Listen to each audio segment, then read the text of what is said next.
سرکار دو عالم صلی اللہ علیہ وسلم فرماتے ہیں اولہ رحمہ، یہ وہ مہینہ ہے کہ جس کا پہلا عشرہ رحمتوں کا ہے، وَأَوْسَطُهُ مغفرہ، درمیانی جو عشرہ ہے وہ مغفرت کا عشرہ ہے، وَآخِرُهُ عِتْقٌ مِّنَ النَّارِ، آخری جو عشرہ ہے وہ جہنم سے آزادی کا ہے۔ عام طور پر ہم یہی سمجھتے ہیں کہ پہلا عشرہ جو رحمتوں کا تھا اب دوسرے عشرہ میں رحمتیں نہیں برسیں گی، اور دوسرا عشرہ جو مغفرت کا تھا اب تیسرے عشرہ میں مغفرت نہیں ہوگی۔ ایسی بات نہیں ہے، پہلا عشرہ رحمت کا ہے، دوسرا عشرہ رحمتوں کے ساتھ مغفرت کا ہے، رحمتیں بھی برستی ہیں اور ساتھ ساتھ رب تعالی اپنے محبوب صلی اللہ علیہ وسلم کی امت کو کی مغفرت بھی فرما دیتے ہیں۔ وَآخِرُهُ عِتْقٌ مِّنَ النَّارِ، آخری جو عشرہ ہے اس میں رحمتیں بھی ہے، مغفرتیں بھی ہوں گی اور جہنم سے چھٹکارا بھی مل جائے گا۔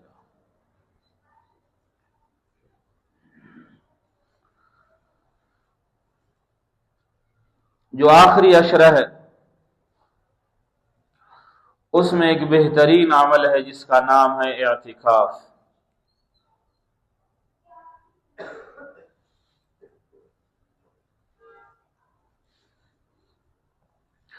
علماء کرام فرماتے ہیں کہ اعتکاف کی 3 قسمیں ہیں۔ اعتکاف واجب، یہ وہ ہے کہ کسی نے نذر مانی ہے، یا اللہ میرا فلان کام فرما دیں، میرے فلان مریض کو ٹھیک فرما دیں، میں اتنے دنوں کا اعتکاف کرتا ہوں، یہ نذر ہے۔ مریض ٹھیک ہو گیا، کام مکمل ہو گیا، وہ اعتکاف واجب ہے، اور اس میں پھر اعتکاف کے ساتھ روزہ بھی ہے۔ دوسرا جو اعتکاف ہے وہ اعتکاف سنت ہے، سنت مؤکدہ علی الکفایہ ہے، واجب سے ذرا کم ہے کہ سنت ہے، مؤکد ہے کہ رسول اللہ صلی اللہ علیہ وسلم نے چھوڑا نہیں ہے، علی الکفایہ ہے کہ اگر کوئی ایک بھی اعتکاف میں بیٹھے تو سارا محلہ بری ذمہ ہو جائے گا۔ کفایہ کا مطلب یہ ہے کہ ایک آدمی عمل کرے سب کو کافی ہو جائے، اس کو کفایہ کہتے ہیں۔ اور اگر کوئی ایک بھی نہیں بیٹھے گا تو سب محلہ دار گناہگار ہوں گے، اس کو کہتے ہیں سنت مؤکدہ علی الکفایہ۔ یہ رمضان المبارک کا آخری عشرہ کا عمل ہے۔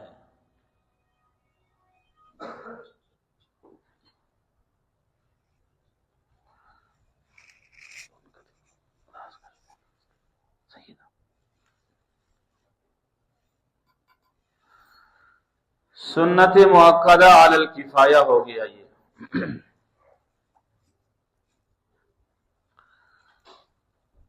اور اس میں بھی صوم لازم، روزہ لازمی حصہ ہے کیونکہ رمضان کا مہینہ ہے۔ پیغمبر علیہ الصلوۃ والسلام نے ساری زندگی اس آخری عشرہ کا اعتکاف فرمایا ہے۔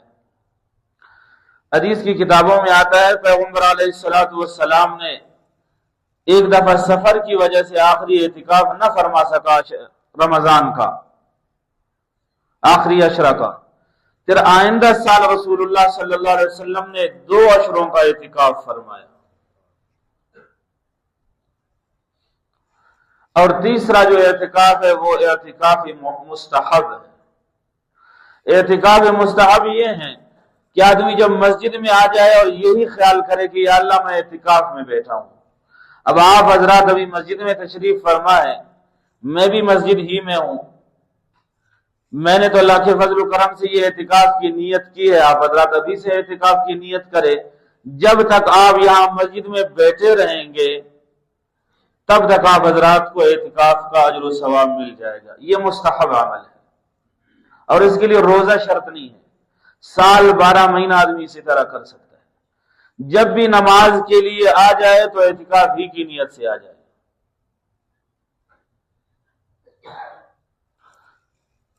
معتکف اس آدمی کو کہا جاتا ہے جو گناہوں سے بھاگ کر آ جائیں، جو گناہوں سے اپنے آپ کو بچائے۔ اب مسجد میں آئے گا، ظاہر بات ہے گناہوں سے تو بچ گیا نا۔ وہ ایک جدا بات ہے کہ شیطان ہمیں مسجد میں بھی گناہ کرنے کے لیے مجبور کرتا ہے۔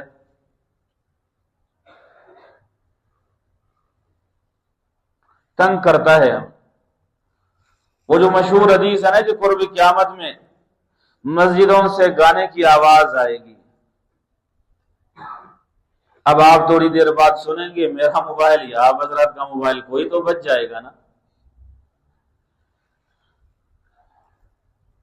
مولانا حکیم اختر رحمہ اللہ کو ایک بندہ کارگزاری سنا رہا تھا، عجیب بات ہے۔ فرماتے ہیں کہ اس کا مرید تھا، بتایا کہ میں مسجد نبی علی صاحبہ صلی اللہ علیہ وسلم میں تھا، پہلی صف میں تھا، نماز کری تھی اور نماز کے دوران ایک آدمی کا موبائل بجا اور خطرناک انداز میں بجا۔ ایک تو یہ ہے کہ نا موبائل کو کچھ اس طرح رکھو کہ بس کسی کے کال کے آنے کی اطلاع ہو جائے، یہ تو بطور ضرورت ہے۔ اور کچھ لوگ مزید احتیاط کرتے ہیں، صرف لائٹ چھوڑ دیتے ہیں کہ کال آنے پر لائٹ لگ جاتی ہے نا، بچ جاتی ہے، وہ بہتر طریقہ ہے۔ اور کچھ لوگ تو اس کو شوقیہ طور پر عجیب عجیب گانے کے طرز پر رکھتے ہیں۔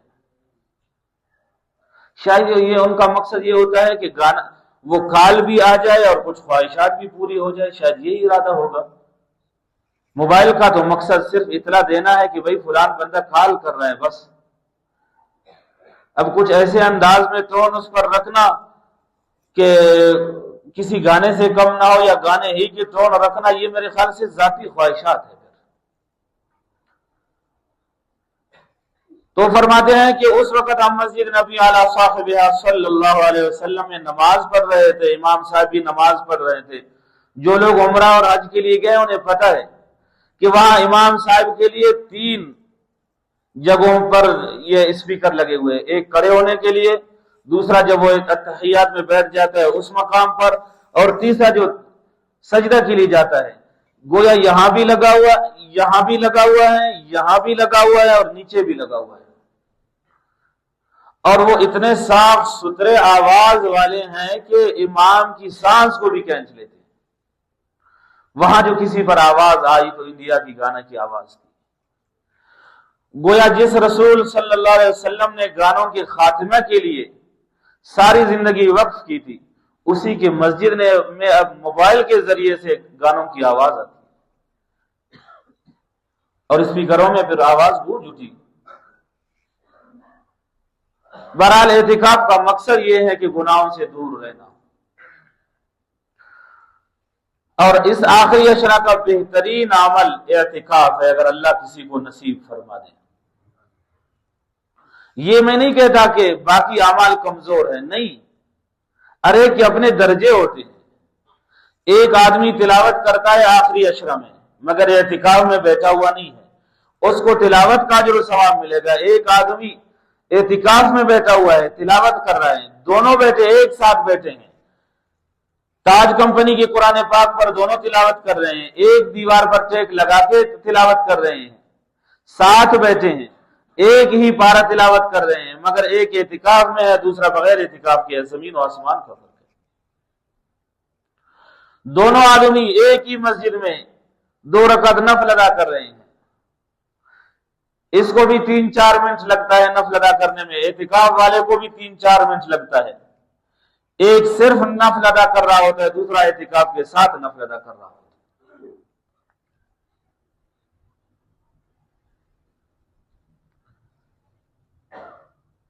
بڑی فضیلت ہے اگر اللہ تعالیٰ کسی کو نصیب فرما دے۔ اور یاد رکھو یہ 10 دن ہے، جو اعتکاف میں نہیں بیٹھتے ہیں شیطان اس کے لیے یہی بتا دیتا ہے 10 دن ہے، دوسرا ہوتا ہے 10 دن ہے، بڑا فرق ہے نا۔ 10 دن ہے بھائی، معمولی تھوڑی بات ہے یار، معمولی بات ہے 10 دن ہے۔ ایک بندہ تھا جو دوسرے کے بیڑ بکریوں کو چراتا تھا. کہا بھئی غربت کا زمانہ تھا، کہا بھئی آپ کو کیا اجرت دیتا ہے، کیا مزدوری دیتا ہے؟ کہا بس صبح کا کھانا اور شام کا کھانا دیتا ہے، اور کچھ کہا نہیں، بس یہی تو ضرورت کی چیز ہے وہی دے رہا ہے. کہا واہ بھائی واہ، اس صبح اور اس شام کو کھانا دیتا ہے تجھے، میرے پاس آ جاؤ، میری بیڑ بکریوں کو سنبھالو، میں تجھے صبح شام کھانا کھلاتا ہوں، صبح شام صبح شام. وہ خوش ہو گیا کہ اچھا یار صبح شام کھانا کھلاتا ہے، وہ تو صبح اور شام کو کھلاتا ہے. یہ 10 دن ہے بھائی، 10 دن ہے، معمولی بات تھوڑی ہے. یہ 10 دن ہے، معمولی تو ہے. اور واقعتاً جس کے لیے آسان نہ ہو پھر اس کے لیے مشکل ہے. اور خدا کا قانون ہے، جو کام اللہ جس سے لینا چاہے اس کے لیے پھر آسان بھی فرما دیتا ہے، پھر اس کے لیے سہولتیں میسر کرتا ہے، اس میں پریشانی پھر نہیں ہوتی ہے. اب میں سے کتنے لوگ ہیں جو بغیر اعتکاف کی دنیا سے رخصت ہو گئے، حالانکہ ان کے دل میں یہی حسرت تھی کہ میں بھی بیٹھ جاؤں، میں بھی بیٹھ جاؤں، لیکن موقع نہ ملا. اب یہ نہ کہنا کہ موقع نہیں ملا ہے، سب کو موقع مل گیا ہے. آج 16 ہے، 17، 18 اور 19، 20 سب کو، جس کو اللہ نے صحت دی ہے، گھر کی جانب سے کوئی پریشانی نہیں ہے، بس وہ اپنا بستر لے آئے، اللہ کے گھر میں اعتکاف میں بیٹھ جائے. الترغیب میں ایک عجیب حدیث ہے، آپ حضرات سن کر حیران رہ جائیں گے. حضرت سلمان فارسی رضی اللہ تعالیٰ عنہ فرماتے ہیں، پیغمبر علیہ السلام فرماتے ہیں کہ جو آدمی گھر سے وضو بنا کر مسجد آ جائے، جب وہ مسجد پہنچ جاتا ہے گویا وہ اللہ کی زیارت کے لیے آ گیا ہے. اور جو آدمی زیارت کرنے والا ہوتا ہے دوسرے کے پر واجب ہے کہ اس کا اکرام کرے. اب جو آدمی وضو کر کے مسجد آ جاتا ہے وہ زیارت کرنے والا ہوتا ہے، اللہ تبارک و تعالیٰ کی زیارت کی جاتی ہے. حدیث پاک سے یہی پتہ چلتا ہے کہ رب پر واجب ہے کہ بندے کا اکرام کرے.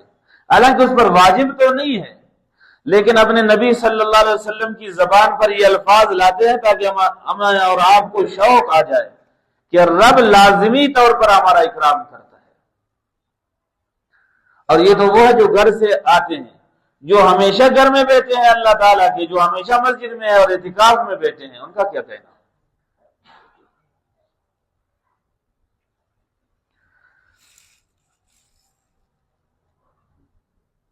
اور سب سے بہترین عمل پھر معتکف کا یہ ہے کہ وہ شب قدر کی تلاش میں رہے. شب قدر آخری عشرہ کے طاق راتوں میں ہے. حدیث پاک میں آتا ہے پیغمبر علیہ السلام نے شب قدر کی تلاش فرمائی. پہلا عشرہ اعتکاف فرمایا، دوسرا عشرہ اعتکاف فرمایا. پہلے عشرہ میں یہ رات نہ ملی، دوسرے عشرے میں نہ ملی. پھر دیکھو یہ حکمت ہے اللہ تبارک و تعالیٰ کی، یہ ہمیں سمجھانے کے لیے ہے کہ رسول اللہ صلی اللہ علیہ وسلم اس رات کو کیسے تلاش فرما رہے تھے. حالانکہ یہ بھی ہو سکتا ہے رسول اللہ صلی اللہ علیہ وسلم کو اللہ تعالیٰ فرما دیتے کہ فلاں رات ہے، بس اعتکاف کرنے کی کیا ضرورت ہے. یہ مجھے اور آپ کو، میری اور آپ کی ذہن سازی کے لیے. جب رسول اللہ صلی اللہ علیہ وسلم نے تیسرے عشرہ میں اعتکاف فرمایا تو اڑتا ہوا جبرائیل آیا، بتا دیا اللہ کے رسول کی رات کو آپ تلاش فرما رہے ہیں وہ اسی آخری عشرہ کے طاق راتوں میں ہے. اور اپنی امت کو ترغیب دو کہ اس آخری عشرہ کی طاق راتوں میں تلاش کریں، 21، 23، 25، 27 اور پھر 29. لیکن تعجب خیز بات یہ ہے کہ ہم صرف 27 کو شب قدر کی رات سمجھتے ہیں، بس یہی شب قدر ہے. حالانکہ ایسی بات تو نہیں ہے. جب حدیث پاک میں ہے کہ طاق راتوں میں ہے تو پھر طاق راتیں تو پھر 21 بھی ہے، 23 بھی ہے، 25 بھی ہے، 27 بھی ہے، 29 بھی ہے، وہ تو 5 راتیں ہیں.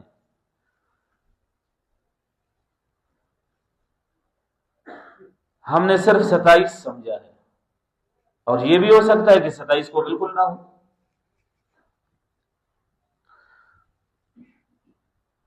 پھر پیغمبر علیہ السلام نے گویا ہمارے لیے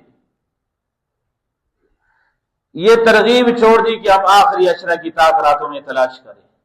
حدیث کی کتابوں میں آتا ہے پیغمبر علیہ السلام کو اطلاع دی گئی کہ یہ فلان رات ہے، آخری عشرہ کی طاق راتوں میں سے فلان رات ہے۔ اللہ کے رسول صلی اللہ علیہ وسلم حریص علیکم بالمؤمنین،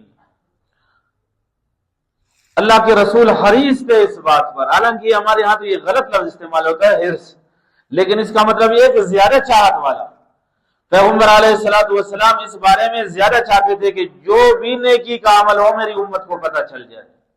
جب رسول اللہ صلی اللہ علیہ وسلم کو اطلاع دی گئی، پیغمبر علیہ السلام اٹھے، مسجد کی طرف تشریف لے گئے، جا کے امت کو بتا دوں کہ فلان رات کو شب قدر ہے۔ اب امت کو بتا دوں، یہاں ایک جزیہ آپ حضرات کو میں بتا دوں، امت کو بتا دوں، میں اور آپ تو تھے نہیں تو امت کو کیسے پتا چلتا؟ میں نہیں تھا، آپ نہیں تھے، وہ امت کو کیسے اطلاع دیتے؟ بھائی صحابہ کرام کے ذریعے سے ہم تک یہ بات پہنچوانا چاہتے تھے اللہ کے رسول صلی اللہ علیہ وسلم۔ یہ پل کی حیثیت رکھتے ہیں، صحابہ کرام کو درمیان سے نکالو تو دین کسی کے پاس کچھ بھی نہیں رہتا۔ اولین مخاطبین ہے رسول اللہ صلی اللہ علیہ وسلم کے اور قرآن پاک کے۔ اللہ کے رسول وہاں سے تشریف لے گئے، مسجد کی طرف دیکھا، دو آدمی ذرا تیز انداز میں بات کر رہے ہیں، گویا جگڑ رہے ہیں۔ پیغمبر علیہ السلام نے ان کی بات سنی، رسول اللہ صلی اللہ علیہ وسلم کا چہرہ متغیر ہو گیا، غصہ میں آئے اللہ کے رسول صلی اللہ علیہ وسلم۔ فرمایا مجھے بتا دیا گیا تھا، متعین کی گئی تھی وہ رات جس کو شب قدر کہا جاتا ہے، مگر تمہارے جگڑنے کی وجہ سے مجھ سے وہ محو ہو گیا، میں بھول گیا وہ۔ اس میں بھی حکمتیں ہیں۔ اب یہ ہے کہ طاق راتوں میں تلاش کرو، اب طاق راتوں میں تلاش کرنے میں بھی حکمتیں ہیں۔ فعل الحکیم لا یخلو عن الحکمہ، اللہ تبارک و تعالی حکیم ذات ہے، اس کے ہر کام میں کوئی نہ کوئی حکمت ہے۔ حکمتیں تو بتیرے ہیں، لیکن ایک حکمت ضرور ہوگی جو ہمیں سمجھ آ جائے گی۔ فرض کر لے رسول اللہ صلی اللہ علیہ وسلم یہی فرما دیتے کہ بھئی وہ رات متعین طور پر 21 کی رات ہے، جو آدمی 21 کی رات کو خوب عبادت کرتا باقی عشرہ پھر وہ ضائع کر دیتا، کیونکہ قرآن کریم میں ہے خیر من الف شہر، 1000 مہینوں سے بہتر ہے۔ 1000 مہینوں کے میرے خیال سے 83 سال 4 مہینے بنتے ایک اندازے کے مطابق۔ اب جو آدمی 21 کی رات کو خوب عبادت کرے اور پھر ساری رات بیٹھا رہے، شیطان تو اسے بعد میں بتا دے گا 83 سال، اب تو تمہارا 50واں سال گزر رہا ہے، 83 سال آگے مزید کیا کرے گا؟ بس باقی روزہ بھی نہ رکھو۔ شیطان کے تو اپنے اپنے چھال ہوتے ہیں نا، پھر کیا پتا پھر امت اتنے غافل ہو جاتے کہ وہ روزہ بھی نہ رکھتے۔ اور یہ بھی ممکن ہے اگر 21 کی رات ہوتی، کوئی آدمی اس رات مریض ہو جاتا، عبادت نہ کر سکتا، آئندہ سال تک وہ اسی حسرت میں رہتا کہ رب وہ رات جو 83 سال کا تھا، جس میں اجر و ثواب 83 سال کا اجر و ثواب ملتا تھا، وہ مجھ سے تو گیا، میرا تو خسارہ ہو گیا، میرا بڑا نقصان ہو گیا، وہ سارا سال افسوس میں گزارتا۔ اللہ کرے کہ ایسا ہو، ہمیں تو نیکیوں کے ضائع ہو جانے پر کوئی حسرت بھی نہیں ہوتی۔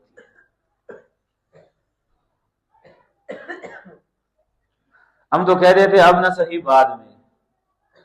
وہ ایک ہمارے دوست بتاتے تھے کہ ایک آدمی جب حج کے لیے چلا گیا تو ہم نے اسے بتا دیا بھائی اب آپ کی عمر بھی زیادہ ہے، آپ ایسے کریں اب گناہوں سے توبہ کرے، واپسی پر آیا، کیونکہ کیومن ولدتہ امہ، حاجی جب حج سے ہو کر آئے گا وہ ایسا ہے جیسا کہ اس پر کچھ بھی گناہ نہیں ہے، چھوٹے بچے کی طرح ہوتا ہے۔ ہم نے اسے بتا دیا اب گناہوں سے توبہ کرے، اور اس نے گناہ کا نام بھی بتا دیا، بتانا مناسب نہیں ہے۔ آپ حضرات ناراض ہو جائیں گے، کیونکہ اس گناہ میں اکثر لوگ ملوث ہیں۔ اگر آپ چاہتے ہیں تو بتا دیتا ہوں۔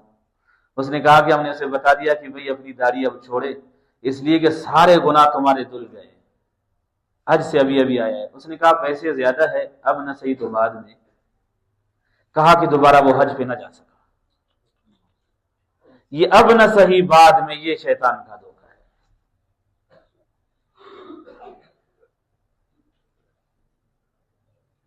یہ ویسے تو الفاظ میں تو معمولی لفظ ہے نا، اب نہ صحیح بعد میں۔ جو بغیر توبہ کے دنیا سے چلا جاتا ہے اسے اندازہ ہوتا ہے کہ کتنی ٹھکائی ہوتی ہے وہاں۔ وہ خالہ کا گھر نہیں ہوتا ہے، وہ اللہ تبارک و تعالی کے قہر کا اور غصہ کا آخری درجہ ہوتا ہے۔ جب رب کسی کو پکڑتا ہے پھر ایسا نہیں چھوڑتا۔ تو پھر یہ خیال آتا نا اب نہ صحیح بعد میں۔ اور دوسری بات یہ ہے کہ یہ بھی حکمت ہے، اگر اسی رات کوئی سفر میں ہو جاتا، عبادت نہ کر سکتا، حالانکہ یہ تو چاہتا اس کا کہ میں عبادت کر لوں، مگر سفر کی وجہ سے عبادت نہ کر سکا، پھر سارا سال اس کے دل میں حسرت آ جاتی۔ اسی طرح کوئی مریض تو نہیں تھا، سفر میں بھی نہیں تھا، مگر خود مریض کی تیمارداری میں مصروف تھا، پھر سارا سال پریشان رہتا۔ اس سے بڑھ کر ایک اور بات، نہ اس نے غفلت کی، نہ وہ مریض تھا، نہ وہ سفر میں تھا، نہ مریض کی عیادت کر رہا تھا، نہ اس نے عبادت کی، بلکہ یہ رات ناراضگی میں رب کی گزار دی۔ پھر اس کو تو پتا تھا یہ رب کے رحمتوں کی رات ہے، اور اسی رات میں شیطان نے اگر اس کو گناہوں میں ملوث کر دیا پھر، اور ظاہر بات ہے میں اور آپ زیادہ جانتے ہیں اس بات کو کہ ایک آدمی دکان میں غلط بیانی کرتا ہے جسے جھوٹ کہا جاتا ہے، ایک مسجد میں غلط بیانی کرتا ہے۔ جھوٹ کے طور پر تو دونوں جھوٹ ہی ہے، مگر گناہگار وہی زیادہ ہے جو مسجد میں بیٹھ کر جھوٹ بولتا ہے۔ ایک آدمی جھوٹی قسم اٹھاتا ہے دکان میں بازار میں، ایک آدمی کعبۃ اللہ میں جھوٹی قسم اٹھاتا ہے۔ جھوٹی قسم کے اعتبار سے تو دونوں جھوٹی قسمیں ہیں، مگر وہ زیادہ گناہگار ہے جو کعبۃ اللہ میں جھوٹی قسمیں اٹھاتا ہے۔ جھوٹی قسم اٹھانے کے لیے ایک یہ ہے کہ طرح پر جھوٹی قسم اٹھائی، دوسرے نے عدالت کے سامنے جھوٹی قسم اٹھائی ہے، قرآن پہ ہاتھ رکھا ہے۔ قسم کے اعتبار سے تو دونوں برابر ہیں، مگر اتنا بڑا فرق ہے کہ آسمان و زمین کا فرق ہوتا ہے۔ اسی طرح ہر رات میں رب کی ناراضگی ہے، مگر جو پتہ چل جائے کہ یہ شب قدر ہے اور اس میں رب کو ناراض کر دیا تو پھر بچا اس کے لیے کیا۔ اس وجہ سے رب تعالیٰ نے اس رات کو چھپا کے رکھ دیا۔ اور پھر اس میں مزے کی بات یہ ہے کہ ہر رات آدمی کو یہی امید ہوتی ہے کہ بھائی آئندہ رات جو آ رہی ہے نا اس میں بیٹھ جاؤں گا، مزید محنتیں کروں گا، مزید عبادتیں کروں گا، انتظار سا رہتا ہے ذوق والوں کو۔ تو کوشش کرے آخری عشرہ میں اعتکاف سے جو بھی فارغ ہے